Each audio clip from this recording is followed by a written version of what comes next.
April 15, 1989, a Saturday that began with the roar of 97,000 Liverpool supporters and ended with the crushing silence of a stadium that had become a tomb for 96 innocent fans.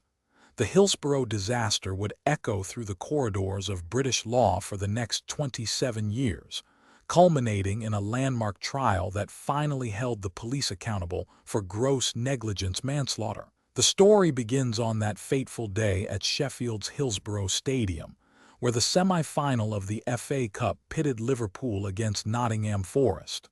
The South Stand, a terraced enclosure designed for standing crowds, was packed beyond its capacity.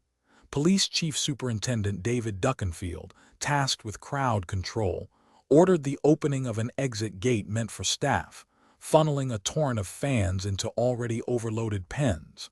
The surge was swift, the crush immediate, and within minutes the pressure was so intense that men were trampled, women suffocated, and children were crushed beneath the weight of a human avalanche.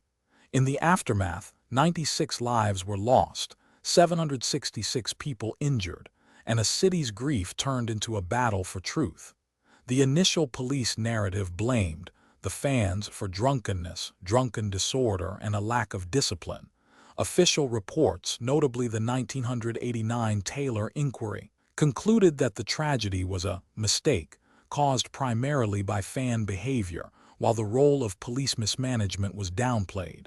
Families, however, refused to accept this version. They formed the Hillsborough Justice Campaign, a coalition of bereaved relatives, activists, and legal experts determined to expose the systematic cover-up that followed.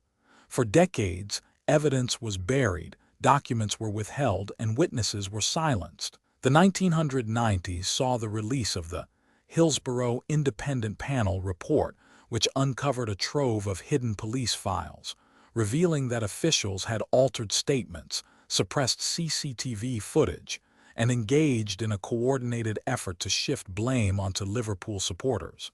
The panel's findings ignited a public outcry, prompting a new inquest that began in 2014. The inquest, led by Sir John Goldring, finally named the police as the primary cause of the disaster, delivering a verdict of unlawful killing and clearing the fans of any wrongdoing. With the inquest's findings, the legal doors swung open for the first criminal prosecutions arising from Hillsborough. The Crown Prosecution Service, after a painstaking review of the evidence, decided to charge 4 individuals with gross negligence manslaughter: David Duckenfield, former police commander Brian Mole, former Sheffield City Council Chief Executive John Clark, and former South Yorkshire Police Chief Constable Sir Norman Bettison. The charge of gross negligence manslaughter was unprecedented in British law, as it required prosecutors to prove that the defendants owed a duty of care, that they breached it so seriously as to be criminal, and that the breach directly caused the deaths. The trial, which commenced in June 2016 at the Crown Court in Sheffield, was the longest and most complex homicide trial in the nation's modern history. The courtroom became a theater of memory, with families bringing photographs, letters, and personal artifacts of the victims.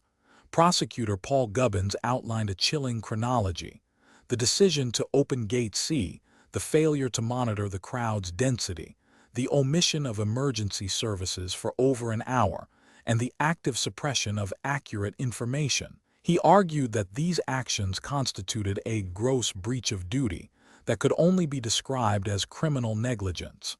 The defense, led by Sir Peter Boggies, countered with a narrative of systemic pressure, limited resources, and the chaotic nature of crowd control. They asserted that the police had acted in good faith, that the tragedy was an accident, and that the legal standard for manslaughter had not been met. Witnesses from the South Yorkshire Police, stadium officials, and emergency responders were called, each recounting fragmented memories of a night that had become a scar on the collective conscience. After weeks of testimony, the jury retired to deliberate on a case that stretched the boundaries of legal precedent. On July 28, 2016, the verdict was delivered. David Duckenfield was found guilty of gross negligence manslaughter and sentenced to 6 years in prison, later reduced on appeal to 4 years. The remaining 3 defendants were acquitted, the judge concluding that the prosecution had failed to prove beyond reasonable doubt that they bore the same level of personal responsibility as Duckenfield. The verdict sent ripples through the nation. For many families, the conviction of Duckenfield represented a long overdue acknowledgement of the truth, a legal affirmation that the state could be held accountable for its failures. Yet the acquittals of the other officers sparked renewed calls for further investigation, highlighting the complexities of assigning culpability within a hierarchical institution. Human rights groups argued that the trial exposed systemic flaws in policing, crowd management, and governmental transparency. In the months that followed, the British government commissioned a fresh independent review of public safety at large events, leading to stricter guidelines on stadium design, crowd monitoring technology, and the training of police officers in crowd psychology. The legacy of Hillsborough reshaped the legal landscape.